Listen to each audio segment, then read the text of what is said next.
Greetings, Manuel Gomez, resident of the city of York. I'm really glad that Ms. Thompson was here to bring her perspective as a lawyer and from her position in leadership in the NAACP on the school-to-prison pipeline. Yesterday at the school board meeting, I was a bit shocked because I, much like her, thought that there would be a little bit more of a community reaction or response, or at least a dialogue to this police proposal.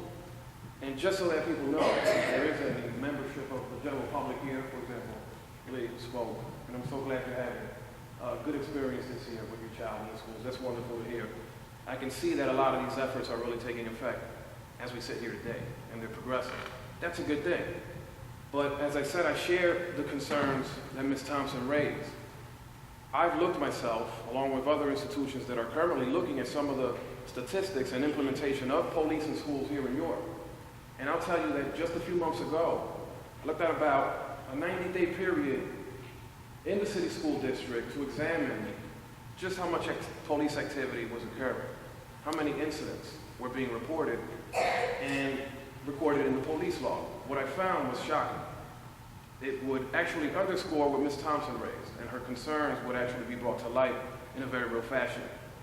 Literally dozens of summary citations were being issued for what I can only surmise were everyday mischievous or disruptive behavior in schools, where you would typically call a principal, they're now calling the police. Harassment, disorderly conduct kept coming up. This is why I attempted to address this yesterday at the school board, which, to my displeasure, I found wasn't the best format or venue. And I would like to suggest, while the school board did accommodate me in addressing the body, it was difficult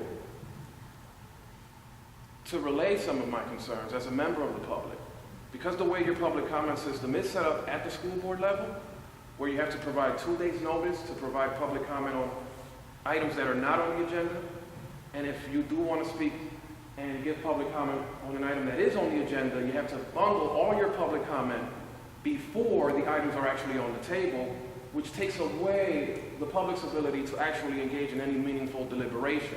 I'm not talking of debate, simply speaking of having a dialogue, a back and forth, where we can discuss the details and parameters of the proposals on the table. Back to the police proposal, it's actually been initiated. The first step under the public school code is to actually receive formal approval from the school board. It now goes to common pleas. I'm assuming, and perhaps you can confirm this, that the proposal is under progress? Yes, last night the board voted to have the first step in the process. It's a lengthy process, and it may take weeks or months before the Court of Common Pleas rules on that.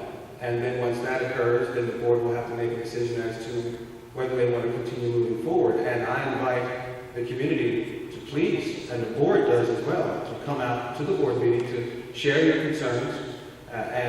Certainly, I will share with the board your concerns regarding the format that we have for public comment. Thank you for that. I would like to reiterate my concern with the proposal as it stands now, and unfortunately it's been approved. Mr. Breland used the phrase, "you're putting the cart before the horse," and I think that is apropos. I beckoned with the board, and I begged and pleaded and fought like a dog, to be quite honest, for you guys to pump the brakes. Give some time for community input. Give some time for all of us to sit at the table, flesh out the details, and determine what the scope and parameters of a persistent police presence in the schools should actually be.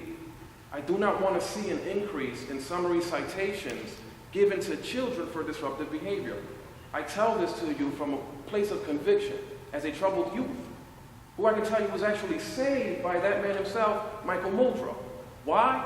Because at the time, Michael Muldrow's input and participation in the schools was not one that was going to feed me as prey into the criminal justice system. While I was disruptive and I was a troublesome child and mischievous to the hilt, he knew I wasn't someone who was going to go out in society and engage in a criminal scourge, you see? And what we need is more people like Michael Muldrow involved in the district, and I commend people like him. But once Michael Muldrow's gone, and his team and staff and his vision is gone, the powers instituted and given to this police force are going to remain. So we don't know if you've created a monster that's going to come in and prey on children and continue to issue summary citations and feed that school to prison pipeline and channel our students and the children in this community into prisons and into a life of having a record that's going to follow them. Because let me tell you something, the statistics have borne what Ms. Thompson herself has raised. Persistent police presence on school campuses actually disproportionately affects communities along racial lines. It also affects English language learners. English is my second language, so. It affects disproportionately the low-income subsets of our school communities, and also special needs students, which it is my understanding we have a large population of here in the district. So I would want you to examine those impacts before you proceed with this application to the Court of Common Pleas. And if that application has not been filed, I'll stand here before you today to again reiterate, please don't file the application. Allow for some more input from Mrs. Thompson and the NAACP, from myself and the New York County Libertarian Party, from some of the parents who don't want to have this continued contact with the court system for everyday minor, mischievous student misbehavior. The vast quantities of police incidents that occur in schools deal with summary offenses. They're not dealing with violence or felonies, folks. You can examine the statistics, you'll see this for yourselves. And this is true here in York. You made a statement about, and I'm going to wrap up soon, addressing people's perceptions. I want you to take your business demeanor and this stern outset, and I want you to apply it to your policy making within the district on an administrative level. What I'm saying is, forget addressing people's wild imaginations and perceptions, that they think the district is not safe. Let's start making policy based on demonstrable metrics and open community dialogue and what you actually see in your school buildings and campuses. And if you do that, I would say you would discover we do not need a fully empowered, persistent police force on our campuses. You have biometric tracking systems common in jailhouses. You speak of wearing wearable cameras, and now a full-blown, fully authorized and instituted persistent police force. Folks, you're turning the school building into a prison camp. I agree. There you go. I agree. And I also feel that it will not draw students here.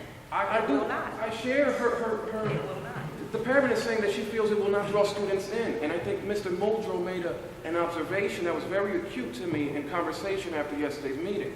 Mr. Muldrow is very open to dialogue, and I think that's something else we need to extend into the process. Part of why I suggested some updates and changes to the public comment process at the board meetings. But he said the schools themselves are little mini cities. To say they're microcosms of what you see outside in the neighborhoods themselves. Let me tell you something. If you know anything, you know that the relationship between city youth and the city police is at best fragmented and broken. You do not want to carry that into the school campuses and bring that antagonistic relation into the learning environment. I second the call for more guidance counselors, mentorship, apprenticeships if they can be made and had, and no more police, no more heavy-handed policing and summary citations, no more feeding this cavernous school-to-prison pipeline that exists today. I agree. Thank you.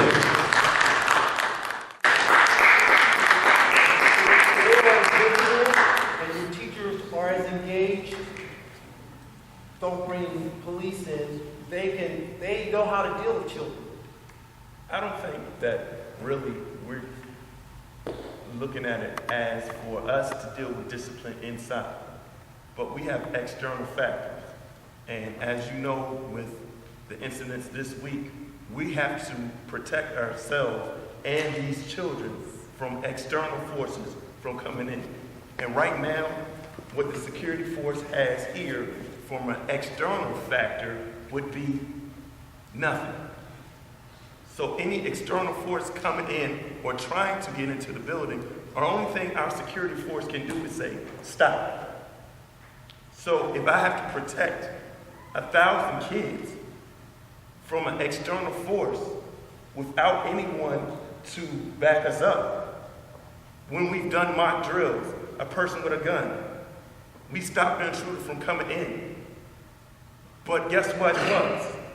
2 people with nothing. That drill proved to us what we need is more support. We, as a principal, I had to run out to what I knew was a person with a gun trying to enter the building. All I have is a walkie. I recognize that concern wholeheartedly, yet there's 2 approaches. Build your moat, get your police force in the community to deal with it externally, and you can have a minimal, but don't create a system where they're in here creating summary offenses. I think that that's the primary concern. If I could, please. And I do appreciate the conversation. It's very, very good. And what I'd like to do is I'd like to have you take it to the board. You need to have this conversation in front of the 9 board members who will be making the decision. I tried to do that yesterday, and it was very unfruitful based on the current system of receiving public input. That's why I'm hoping. Well, I'm inviting you back, and I'd like for you to come It's back very gracious. to talk to the board. I'm sure the board would like to hear your opinions and anyone else's opinions on the subject, because we certainly want to hear from our If I public. could make one final statement on this topic, is to address the principal's concern. Yep. Thank you.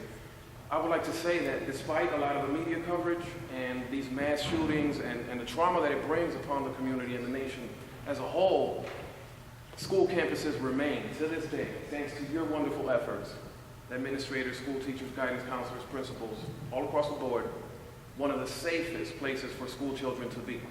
I think that would be the truth here, right, knock on wood, here in the city school district as well, again, as an ode to your wonderful district's policies.